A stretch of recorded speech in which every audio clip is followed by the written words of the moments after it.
资治通鉴》中有这么一个桥段：垓下之战后，项羽穷途末路，但是余威犹在。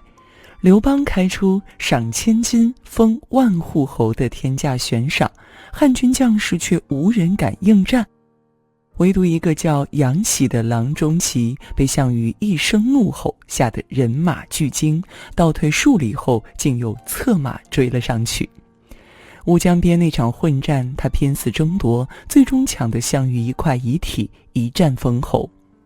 那些和杨喜同在一个军中的将士，论资历论本事未必不如他，可是关键时刻他们选择了退缩，结果呢，一步之差就是阶层之差，命运之差。古人常说，撑死胆大的，饿死胆小的，话糙理不糙。人这一生大多数时候不是输给能力，而是输给了恐惧。时间来到2000年后的大洋彼岸，一个叫强吉拉德的男人正站在人生的悬崖边上。他穷困潦倒，口袋里只有借来的$10。他还患有严重的口吃，连完整的说一段产品介绍都觉得费力。站在底特律的雪佛兰车行门口，他的双腿在发抖，但他太需要这份工作了。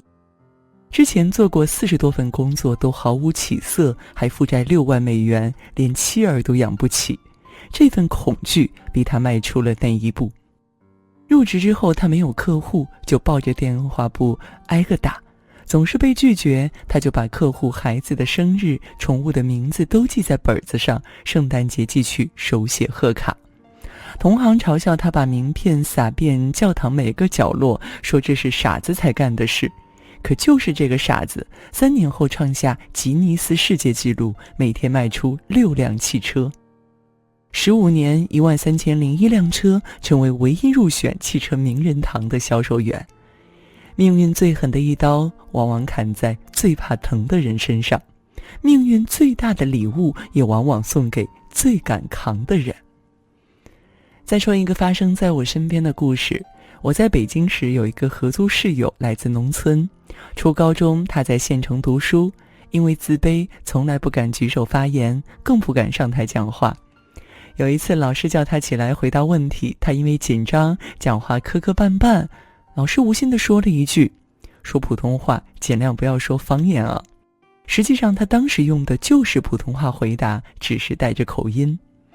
上了大学之后，在公共场合发言成了他的梦魇。毕业了进入职场，他更是把自己锁了起来。开会永远坐在最后一排，有晋升机会也不敢争取，因为晋升需要做述职报告。公司有个项目需要选一个对外汇报的人，领导点名让他试试，他吓得连夜请假，以身体不适为由推掉了这个机会。后来那个项目成了公司的标杆，负责汇报的人连升2级。他跟我喝酒时说，我命不好，总是错过机会。我没说话，但是心里在想，机会其实敲过他的门，是他自己把门给关上了。怕当众讲话就去练，怕被评价就去修，但怕一次逃一次，人生就永远困在原地。所有你因为恐惧而放弃的东西，都会成为你未来的遗憾。为什么要说这3个故事呢？这些年我慢慢发现一个真相，人生所有的机会起初都包装成你最害怕的样子。人这一生能走多远，不止你擅长什么，而取决于你敢面对什么。我以前采访过一个企业家，他的经历让我印象特别深刻。他创业前是一个特别内向的人，内向到什么程度呢？给客户打电话要先打草稿，跟人说话都不敢直视对方的眼睛。但他那时是做销售的，你们想象一下，一个不敢打电话的人做销售有多痛苦。头3个月他一单都没开，每天坐在工位上焦虑，看着别人签单，自己连电话都不敢拨。他说那种感觉就像溺水，明明4周都是水，却一口都喝不到。后来他想，反正都是死，不如拼一把。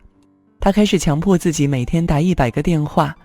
第1个星期大部分被挂断，第2个星期有人愿意听他说2句，第3个星期约到了第1个客户。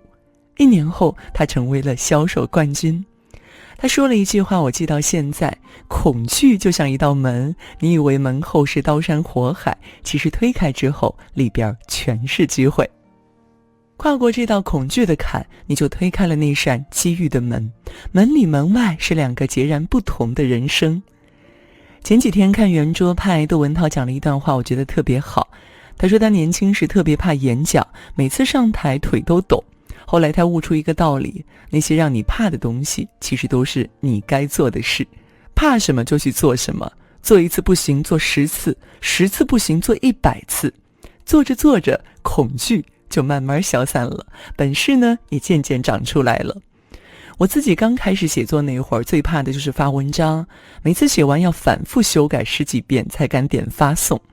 发完之后1分钟看几10遍手机，看有没有人留言，有没有人点赞，看到一条差评我能难受一整天。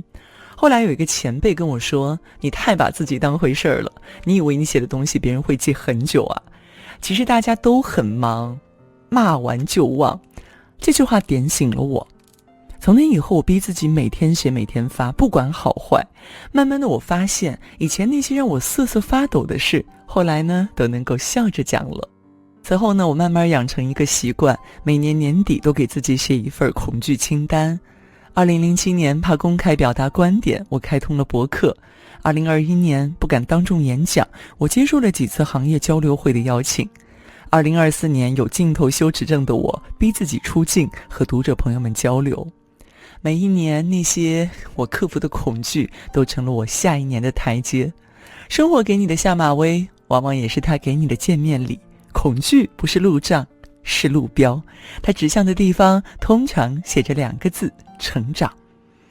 美国心理学家诺尔迪奇曾提出行为改变3圈理论，他将人们对外部世界的认知和学习过程分为3个层级。舒适圈指个人熟练掌握感到舒适和安全的区域，学习圈指那些略有挑战但是通过努力可以掌握的新事物，恐惧圈指那些完全超出个人当前能力范围，会引发焦虑和不适的未知领域。绝大多数人终其一生都站在恐惧圈边往里看，想的是怎么躲怎么逃，而真正厉害的人面对恐惧时想的只有2个字：来吧，来吧，试试看，大不了重来。当你不再害怕恐惧本身，而是把每一次恐惧都当成通关的必经之路，你就会发现，原来人生所有的机遇都藏在那些让你害怕的事情里。